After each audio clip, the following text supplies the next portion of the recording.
오늘도 우리 사는 이야기 찾아주셔서 감사합니다. 사연자분이 보내주신 이야기 시작해볼게요. 안녕하세요. 전 35살의 남성입니다. 전 국문학을 전공하고 대학원을 진학하고자 직장을 그만두고 석사과정에 입학을 했습니다. 국문학 중에서도 무속학을 세부 전공으로 택해서 졸업하고 취업보다는 연구소에서 근무를 하고 싶은 생각에 열심히 도서관에서 공부를 하고 있었습니다. 집이 멀었기 때문에 학교 근처 고시원에서 먹고 자는 생활을 하느라 몸이 편안하진 않았지만 그래도 오가는 시간을 절약할 수 있어서 좋은 점도 있었습니다. 그러던 어느 날 비가 부슬부슬 오는 날이었는데 어떤 여자분이 목발을 짚고 비를 맞으며 강의실로 올라가고 있었어요. 저희 학교는 한의대가 국내 최고로 인정받는 곳이라 만학도들이 꽤 있었는데 그 여자분도 학부생은 아닌 것 같고 대학원생인 듯 했습니다. 누군가 좀 도와주면 좋으련만 그렇게 중증 장애는 아닌 것 같고 해서 제가 옆에 가서 우산을 받쳐주었습니다. 제가 강의실까지 같이 가드리겠습니다. 가방은 저 주세요. 아니에요. 저 혼자 갈 수 있어요. 괜찮습니다. 처음에는 거절을 했는데 제가 완강하게 돕겠다고 하니까 수줍은 표정으로 알겠다면서 가방을 제게 주었습니다. 그리고 제가 우산을 들고 강의실까지 가면서 이런저런 질문을 했는데 예상대로 한의대생이 맞았어요. 좀 더 깊게 공부를 하고 싶어서 대학원에 진학했다고 했고 감사하다는 인사를 정중하게 했습니다. 전 이름과 연락처를 첫 만남에 당돌하게 물었지만 거절당하고 친절은 감사하지만 개인적인 만남은 별로 원하지 않는다고 하더라고요. 사실 민망하고 내가 왜 그랬을까 좀 창피했는데 그녀의 수줍으면서 당당한 태도에 제가 반해버린 겁니다. 사람의 인연이란 묘하죠. 그 전에 꽤 이런저런 여친들을 사귀어봤지만 별로 오래가는 사람이 없었고 제 진로에 대해서 격한 반대를 하면서 취업하면 안 되겠냐는 이들이 대부분이었습니다. 전 남녀 관계가 아니더라도 같이 공부하면서 의지가 되는 친구가 되고 싶다고 생각을 전했고 괜찮다면 학교에서 만나서 같이 지내고 싶다고 했습니다. 뒤늦게 알아보니 그녀는 자신의 장애 때문에 늘 남자라면 피해야 되는 줄 알고 제가 다가오는 게 싫진 않았지만 겁이 났었다고 하더라고요. 저희는 도서관에서 같이 공부를 하며 저는 한자에 대해 도움을 받았고 그녀에게는 맛있는 점심 도시락과 커피를 대접했습니다. 그리고 워낙 오래된 건물이라 엘리베이터가 없는 곳은 직접 업어서 데려다 주기도 했습니다. 그녀나 저나 나이도 적지 않고 보는 눈은 많아서 금방 캠퍼스 커플로 알려졌고 얼마나 오래 버티는지 내기를 하는 학우들도 생겨났다고 들었습니다. 그만큼 장애가 있는 사람에 대한 편견이 심했다는 반증이죠. 여친은 예상대로 스킨십에 대해 상당한 거부감을 갖고 있었고 저는 그 생각을 존중해 주었습니다. 키스에서 멈추는 것도 아쉬웠지만 정말 하루하루가 지날수록 저는 그녀에게 깊이 빠져들었습니다. 일단 박식하고 세상을 열심히 살아가는 모습에 또 감춰진 여성스러운 모습에 두 번 반했어요. 조근조근 말하는 표정도 귀여웠고 친구가 지어준 별명처럼 천연기념물 같은 존재였어요. 때묻지 않은 정말 순수함 그 자체였죠. 그러던 어느 날 과 선배하고 같이 맥주 한잔하러 호프집에 갔는데 제 연애에 대해서 묻는 겁니다. 호기심을 사귀는 거라면 그만뒀으면 좋겠다. 그 친구 잘은 모르지만 정말 처음 남자를 만나는 것 같더라. 책임질 일 없으면 헤어져라. 물론 저를 후배로서 많이 생각해서 하는 말이었지만 저는 은근히 부하가 치밀었습니다. 제가 얼마나 그녀를 진지하게 생각하고 있는지 모르는 것 같았으니까요. 전 여친이 정상인보다 더 훨씬 뛰어난 인성과 능력을 갖고 있다는 것을 확신했고 가슴속에는 누구보다 뜨거운 열정과 사랑을 품고 있을 거라는 것 또한 잘 알고 있었습니다. 그 말에 자극받아서였을까요? 제가 생각해 오던 것을 더 이상 미루고 싶지 않았습니다. 이젠 정말 그녀와 함께하고 싶었으니까요. 그렇게 마음을 먹고 기회를 받습니다. 한의대의 특성상 학습량이 상당했기 때문에 전 그녀가 끝나길 기다렸다가 집에 배웅을 해주면서 프로포즈를 했습니다. 정말 사랑합니다. 결혼해주세요. 그 말에 여친은 매우 놀란 것 같았습니다. 고맙지만 자신을 잘 알기 때문에 결혼은 사양한다면서 목발을 짚고 집으로 향하는 그녀를 전 보낼 수가 없었습니다. 저에겐 그녀가 짚고 있는 목발 따위는 아무것도 아니었으니까요. 들어가려는 그녀를 붙잡고 전 뜨겁게 안아주었습니다. 나만 믿어요. 정말 행복하게 해줄게요. 그녀는 제 말에 감동을 받았는지 눈물을 흘리고 말았습니다.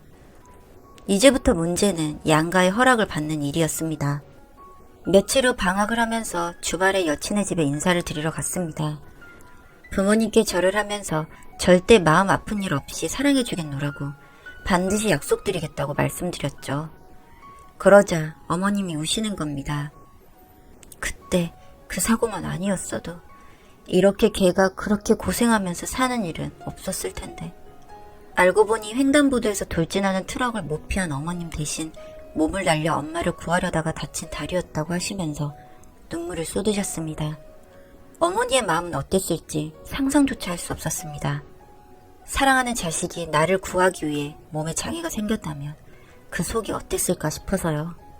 걔 나이가 14살이었는데 그때부터 얼마나 하고 싶은 것도 많고 꿈도 있었을 텐데 나 때문에.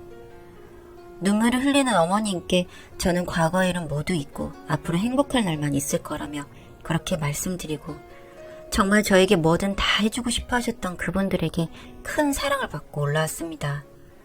그런데 문제는 저희 집이었습니다. 저희 집은 유복하고 집안 대대로 손이 귀한지라 저 역시 5대 독자였고 종갓집에서 며느리가 할 일이 워낙 많은 집이었습니다. 걱정스러웠습니다. 저와 같이 간 여친은 떨려서 말도 잘 못하고 자리에서 일찍 일어났습니다. 그런 모습을 보고 저희 부모님의 반대가 있을 거라는 건 짐작하고도 남았죠. 그렇게 여친이 집을 나서자마자 저희 부모님은 먼저 누우셨습니다.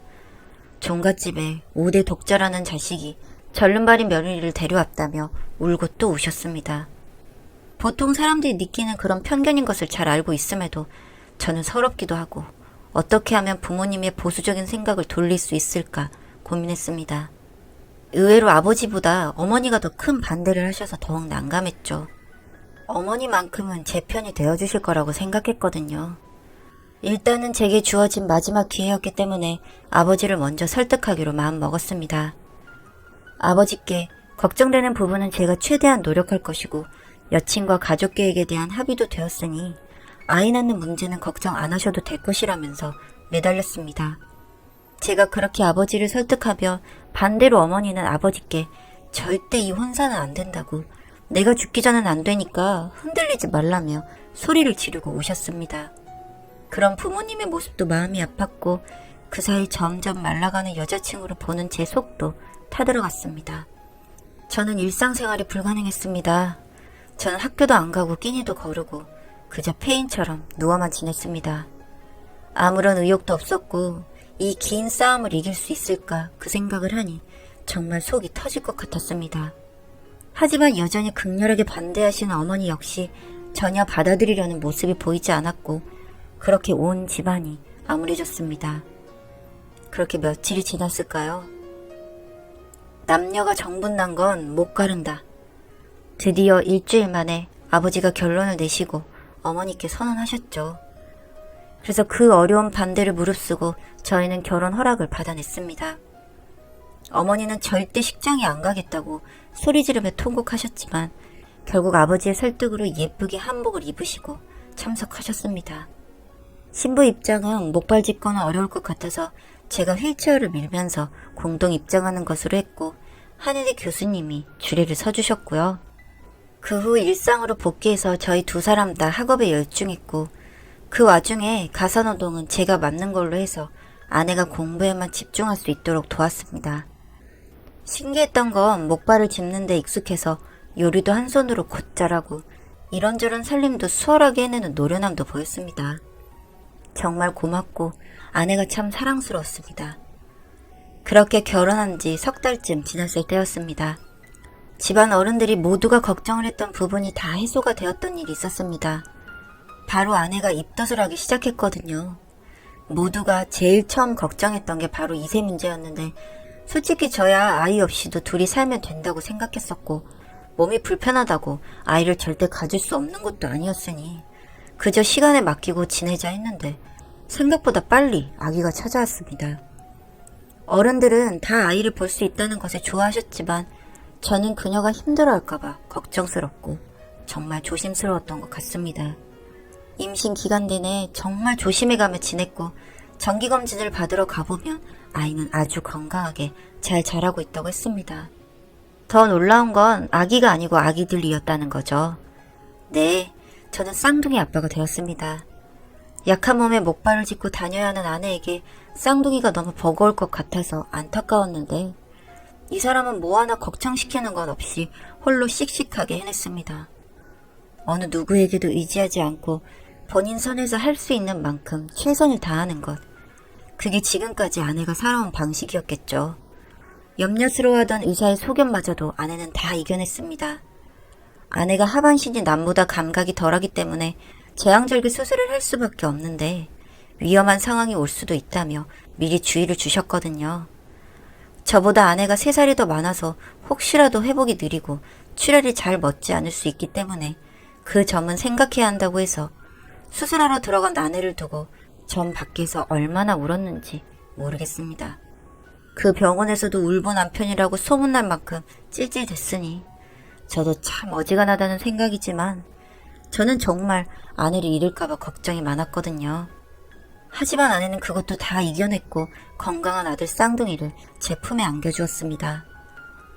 평범한 산모보다야 회복이 조금 더뎠지만 그래도 아내는 수술 다음 날부터 열심히 목발을 짚고 걷고 또 걷더니 또 그렇게 회복을 해 나갔습니다. 그리고 아들 쌍둥이들 사랑으로 열심히 키우고 있고요. 전 아내를 만난 건 하늘의 축복이라고 생각합니다. 주변 사람들이 절 두고 한편으론 치근한 눈으로 또 한편으로는 못난 놈이라는 눈빛으로 바라보는 걸 느낍니다만 그들이 뭐라고 하든 무슨 상관일까요?